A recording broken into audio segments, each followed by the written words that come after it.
Kalau dari Korlantas ini tetap sesuai skenario dari kepolisian ya Mas Tipal ya, bahwa dari kemarin sudah diberlakukan one way lokal di Jawa Tengah, kemudian kontraflow di jalur Cikampek, tol Cikampek. Memang puncak arus balik ini berlangsung dari tanggal 5 sampai tanggal 7 April.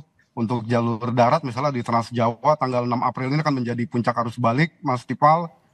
Kemudian di penyeberangan diperkirakan tanggal 5 April ini akan menjadi puncak arus balik sampai dini hari nanti tanggal 6. Di Bandara Suta tanggal 7 April akan diperkirakan menjadi puncak arus balik dari mudik Lebaran 2025 ini Mas Dipal. Ya, kenaikan sudah terjadi sejak tanggal 3 April kemarin ya Mas Dipal, dan ini tanggal 4, tanggal 5 semakin tinggi, semakin naik, dan kita perkirakan nanti malam sampai besok ini akan semakin padat arus lalu lintas, termasuk juga di penyeberangan. Dan setelah itu tanggal 7 juga di beberapa tempat di jalan masih ramai juga sampai tanggal 8. Karena tanggal 8 itu seperti kita ketahui Menpan RB sudah mengeluarkan surat edaran bahwa kerja fleksibel untuk ASN dan pejabat negara itu bisa ditambah menjadi Selasa 8 April ya Mas Iqbal. Dan ini memberikan ruang terjadinya pemerataan arus balik pada Lebaran 2025 ini. Seberapa signifikan WFA ini bisa membantu biar lalu lintas ini bisa rata, tidak menumpuk di satu hari tertentu, Pak?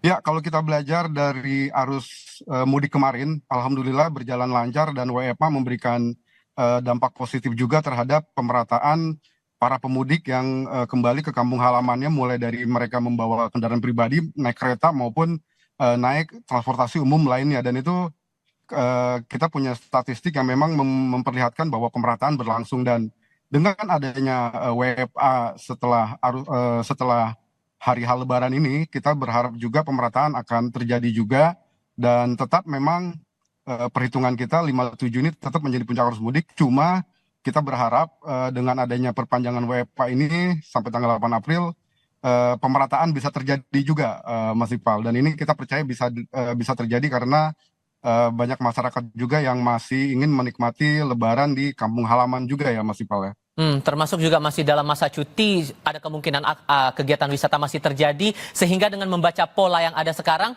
skema rekayasa lalu lintas ini masih tetap berlaku sama atau ada penyesuaian sendiri nih Pak? Kalau dari Korlantas ini tetap sesuai skenario dari kepolisian ya Mas Tipal ya, bahwa dari kemarin sudah diberlakukan one way lokal di Jawa Tengah, kemudian kontraflow di jalur Cikampek, tol Cikampek, di beberapa tempat, di misalnya jalan-jalan menuju tempat wisata juga diberlakukan buka tutup. Di jalan arteri pun kita lihat kesigapan kepolisian dan di subdaerah cukup sangat kuat sekali. Di jalan arteri pun kita lihat dari Cirebon, Indramayu, kemudian dari Sukabumi menuju Bogor itu sudah diberlakukan juga buka tutup, sehingga masyarakat yang melakukan perjalanan arus balik bisa berjalan dengan lancar, Mas Dipal. Saya yakin bahwa teman-teman Kemenhub sudah melakukan evaluasi untuk arus mudik sebelumnya ya Pak ya. Dengan membaca data-data terakhir di tahun 2024, setidaknya membandingkan untuk volume kendaraannya sendiri, apakah terjadi perbedaan data yang signifikan yang mungkin perlu publik pahami juga? Karena kan terakhir disebutkan bahwa angka pemudik turun begitu. Apakah memang polanya memang terbaca demikian Pak? Ya, kita sejauh ini masih fokus kepada persiapan arus balik ini Mas Iqbal. Soal jumlah masyarakat, kendaraan ini masih dinamis sekali.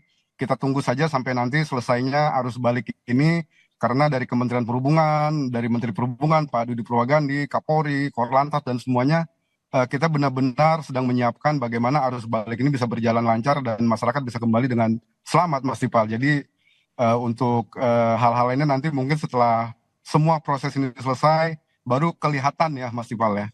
Jadi ditunggu dulu sampai beres arus balik, baru ketahuan catatan-catatan jumlah pemudiknya, apakah ada perbedaan atau tidak, begitu Pak ya? Yap. Oke, termasuk juga yang perlu dicermati, karena kan dari aspek pengaturan rekayasa di jalur tol kan sudah cukup jelas terlihat begitu. Kalau untuk jalur arteri, apakah ada concern sendiri dari Kementerian Perhubungan Pak? Ya, arteri Menteri Perhubungan Pak Dudi Purwagandi sangat concern sekali, karena di jalur ini pemudik dengan menggunakan motor mendominasi Mas Dipal. Dan berbeda ketika arus mudik, di arus balik ini level tingkat kelelahan masyarakat, terutama pengemudi itu jauh lebih tinggi ya, setelah berlebaran di kampung halaman, mungkin banyak aktivitas juga di sana, kelelahan lebih tinggi dibanding ketika mereka bepergian. Dan di sini sejumlah fasilitas di jalan arteri kita siapkan, Mas Ipal, mulai dari rest area, posko kesehatan, tempat bermain anak. Bahkan kita bekerja sama dengan Menteri Agama menyiapkan masjid, 200 lebih masjid di jalur Trans Jawa ini dari Jawa Timur sampai Jawa Barat untuk dipakai sebagai tempat istirahat, tempat beribadah selama 24 jam. Kemudian di jalur Trans Sumatera juga disiapkan 100 masjid lebih untuk tempat istirahat sebagai rest area yang bisa dimanfaatkan oleh para pemudik. Dan juga Kementerian Perhubungan pun itu mengubah lokasi-lokasi jembatan timbang itu menjadi tempat istirahat juga, Mas Iqbal. Di sana pemudik, pemotor bisa beristirahat. Apalagi kita lihat sekarang sesuai dengan ramalan dari BMKG tanggal 5 sampai tanggal 7 sampai tanggal 8 akan ada hujan, baik hujan mulai level sedang, ringan maupun hujan lebat. Nah, ini juga penting sekali di jalan arteri ini, rest area-rest ini dimanfaatkan oleh para pemudik untuk beristirahat, Mas Iqbal.